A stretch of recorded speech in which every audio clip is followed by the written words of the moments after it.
Selamat siang dan salam sejahtera bagi kita semua. Jumpa kembali dalam Pojok Informasi Publik siang ini. Kita masih membahas mengenai monitoring evaluasi keterbukaan informasi yang telah dilakukan oleh Komisi Informasi Provinsi Kalimantan Barat beberapa waktu yang lalu, di mana penganugerahan keterbukaan informasi publiknya telah dilakukan pada tanggal 25 November 2020. Salah satu yang menjadi perhatian bersama adalah Rumah Sakit Jiwa Daerah Sungai Bangkong Provinsi Kalimantan Barat. Menjadi hal yang sangat menarik tentunya karena RSJD Sungai Bangkong mengalami peningkatan yang sangat signifikan. Dari yang sebelumnya berada di zona kuning cukup informatif di tahun 2018, turun ke zona merah kurang informatif di tahun 2019, namun kemudian melakukan lompatan jauh di tahun 2020 hingga masuk dalam zona hijau informatif dan bahkan meraih peringkat kelima dari 47 OPD yang ada di pemerintah Provinsi Kalimantan Barat, mengungguli banyak badan publik yang pada tahun sebelumnya sudah berada di zona informatif. Banyak hal yang tentunya menarik untuk kita ketahui dan kita simak bersama sebagai pengetahuan, masukan, dan contoh konkret bagi badan-badan publik lainnya untuk melakukan perubahan dan perbaikan ke depannya. Nah, bagaimana Rumah Sakit Jiwa Daerah Sungai Bangkong Provinsi Kalimantan Barat melakukan perubahan-perubahan dan perbaikan dalam keterbukaan informasi di lingkungan badan publiknya hingga bisa meraih peringkat yang baik? Kita akan membahasnya bersama di Pojok Informasi Publik. Bersama saya saat ini sudah hadir Direktur Rumah Sakit Jiwa Daerah Sungai Bangkong Provinsi Kalimantan Barat, Dr. Batara Hendra Putra Sianipa. Selamat siang Pak Batara. Selamat siang. Selamat datang di Pojok Informasi Publik. Hadir juga bersama di sini Ibu Koleta Yohana SKMMM. Selamat siang Ibu. Selamat datang di Pojok Informasi Publik. Baik, pada kesempatan ini kita akan berbicara terkait keterbukaan informasi publik di lingkungan pemerintah Provinsi Kalimantan Barat, khususnya untuk Rumah Sakit Jiwa Daerah Sungai Bangkong.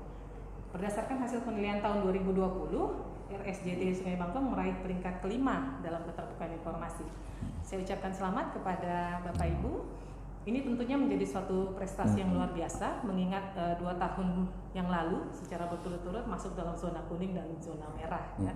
Kemudian Rumah Sakit Jiwa bisa melakukan lompatan yang jauh, sehingga bukan hanya meraih informatif, tetapi langsung masuk ke dalam peringkat 5 besar.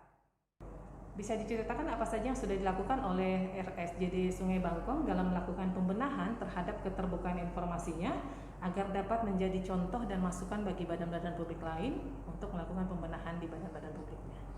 Silakan Pak Direktur. Ya, terima kasih. Selamat siang. Ya, memang melihat dari situasi posisi tadi memang kita menjadi harus mengambil langkah secepatnya untuk melakukan perbaikan. Dan tentunya langkah pertama untuk memperbaiki ini, yang pertama komitmen terlebih dahulu. Komitmen dalam hal mau menjadi lebih baik. Nah, dengan adanya komitmen ini tentunya kita sudah mempunyai sepahaman bagaimana caranya untuk memperbaiki. Nah, yang kedua, ya kita melakukan secepatnya pendataan apa yang perlu harus kita perbaiki. Nah, tentunya ini dari tim PPD sudah melakukan langkah-langkah diskusi, langkah-langkah konsultasi, kira-kira apa yang harus kita lakukan. Nah, dan saya ikut juga langsung melihat apa yang harus kita perbaiki. Dan ya akhirnya setelah kita lakukan pemilihan apa yang harus kita perbaiki, akhirnya kita sudah mempunyai step by step yang harus kita lakukan, ya. Baik dari sisi prosedur, ya, baik dari sisi alur, kemudian bagaimana kita menginformasikan ke publik. Nah, inilah langkah-langkah kita. Jadi dengan melakukan langkah-langkah ini sudah secara bertahap dan terintegrasi gitu. Dan juga semua unit-unit yang berhubungan dengan informasi berkaitan dengan informasi publik ini semua mau bersama-sama gitu, bersama-sama untuk memberikan yang terbaik kepada publik. Dan akhirnya dengan perjuangan yang cukup panjang dan dengan ada bimbingan dari pihak-pihak terutama Komisi Informasi yang berkenan meluangkan waktu dan memberikan bimbingan pada kami, akhirnya kami bisa memperlihatkan apa yang sudah menjadi kerja kami selama ini, bagaimana memberikan informasi kepada publik yang lebih baik, yang lebih terbuka, dan lebih bersifat membantu. Baik, jadi berarti yang paling utama nih komitmen dan kerjasama tim. Iya. Kita banyak mengunjungi OPD-OPD dan salah satu yang menjadi persoalan yang biasa kita anggap klasik ya itu adalah kurangnya sumber daya manusia dan tidak tersedianya anggaran. Kita melihat di tahun 2020 ini masalah menjadi lebih besar sebenarnya karena anggaran di semua OPD atau di semua badan publik terjadi pemotongan secara besar-besaran untuk dialihkan ke anggaran wabah pandemi COVID ya.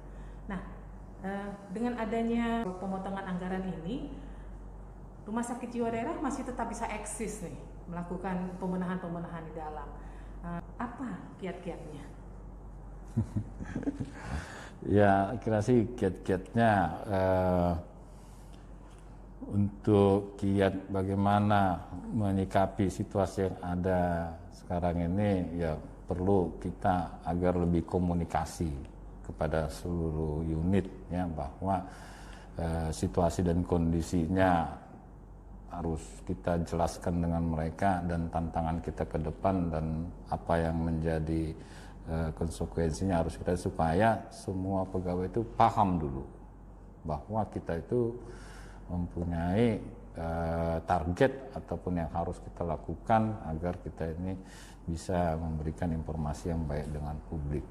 Nah, terkait dengan SDM memang masalah sumber daya manusia ini memang sangat berperan besar ya dalam hal bagaimana sistem informasi ini ya, tapi ya kita selalu berusaha dan berupaya untuk belajar ya, belajar dan selalu berkonsultasi dengan instansi-instansi yang memang perlu kami belajar. Nah, terkait dengan masalah anggaran ya memang pada masa pandemi ini memang betul ya. Nah, kita sepakat bahwa situasi pandemi ini cukup membuat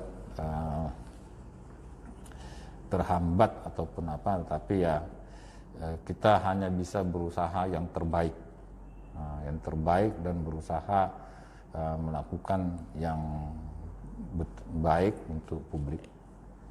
Baik, seperti kita ketahui bersama bahwa hak masyarakat untuk mendapatkan informasi juga dilindungi oleh undang-undang. Ya. Bagaimana tanggapan Bapak terkait pemenuhan hak masyarakat untuk mendapatkan informasi dari Rumah Sakit Jiwa Daerah Sungai Bangkong ini? Ya, terkait dengan informasi publik, ya sesuai dengan undang-undang dan memang sudah diatur. Berdasarkan aturan dan peraturan perundangan yang berlaku ya memang sudah menjadi suatu kewajiban ya untuk rumah sakit agar bisa memberikan informasi yang bersifat publik kepada masyarakat agar masyarakat juga tahu apa yang harus mereka lakukan sesuai dengan aturan dan ketentuan yang berlaku. Baik, selanjutnya saya ke Ibu Koleta ya, selaku PPID di Rumah Sakit Jiwa Daerah Sungai Bangkong ini. Undang-undang mewajibkan terbentuknya PPID di semua badan publik. Nah, bagaimana PPID RSJD Sungai Bangkong ini berperan dalam membuka seluruh informasi atau membuka akses kepada publik terkait informasi yang dikuasai? Baik, terima kasih. Kita di PPID yang disampaikan Pak Direktur tadi yang merupakan yang pertama kita perlu membangun komitmen, kemudian kerjasama. Nah di sini kami dari tim BPID membuat jadwal tahunan untuk pertemuan-pertemuan, ya, di mana di dalam pertemuan-pertemuan itu kita sudah menentukan hal-hal yang akan kita bahas, tentunya sesuai dengan jenis-jenis informasi apa saja yang akan kita sampaikan ke masyarakat, karena kebetulan rumah sakit itu kan adalah salah satu pelayanan publik yang sifatnya 24 jam, jadi dari pagi, sore, dan malam.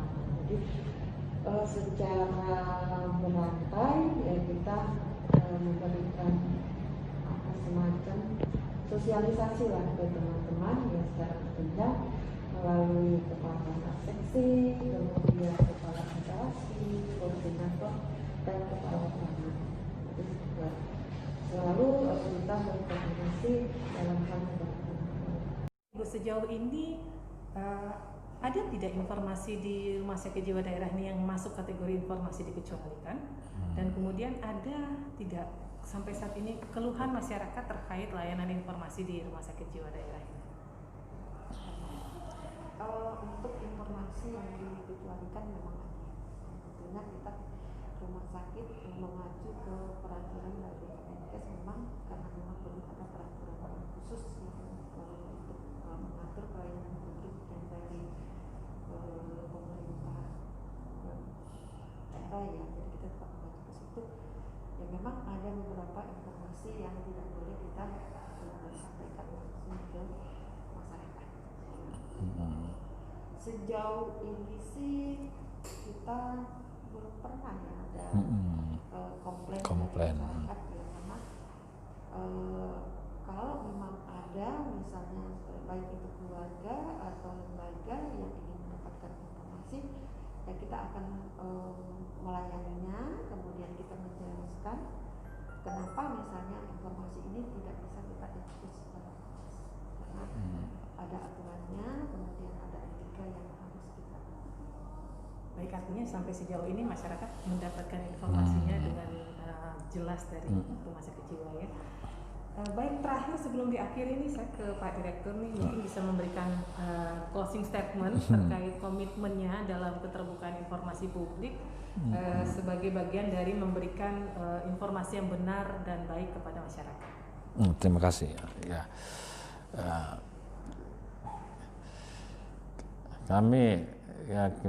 Kami pada prinsipnya ya bagaimana agar pelayanan informasi publik ini bisa lebih baik dan lebih terjangkau oleh masyarakat. Ya, dia selalu berupaya untuk menjadi lebih yang terbaik. Nah, dengan niat seperti itu, saya kira dan kami menganggap bahwa apapun permasalahan, apapun kendala dan hambatan, tentunya pasti bisa diselesaikan dengan baik untuk mencapai tujuan atau target yang harus kita capai demi memberikan informasi yang baik dan yang benar kepada publik. Mungkin saya kira itulah. Terima kasih. Baik, Dr. Batara dan Ibu Koleta, terima kasih banyak atas waktunya. Semoga berbagai informasi yang telah disampaikan dapat bermanfaat bagi masyarakat luas dan dapat menjadi motivasi bagi badan-badan publik lain untuk memperbaiki informasinya mengikuti pembenahan yang dilakukan oleh Rumah Sakit Jiwa Daerah Sungai Bangkong. Dalam gelapnya ketertutupan, segala jenis kepentingan jahat berada pada puncak kekuatannya. Hanya dengan suatu proporsi keterbukaan akan mampu melakukan pengawasan terhadap ketidakadilan. Selama tidak ada keterbukaan, tidak ada keadilan. Keterbukaan adalah roh keadilan. Keterbukaan adalah alat untuk melawan serta penjaga utama dari ketidakjujuran. Keterbukaan membuat hakim diadili saat ia sedang mengadili. Jeremy Bentham. Dari Rumah Sakit Jiwa Daerah Sungai Bangkong, Provinsi Kalimantan Barat, saya Rospita Vici Paulin, Esther Aurora Handoyo, dan Anggara Ramadan undur diri. Sampai jumpa kembali di pojok informasi publik berikutnya. Selamat siang.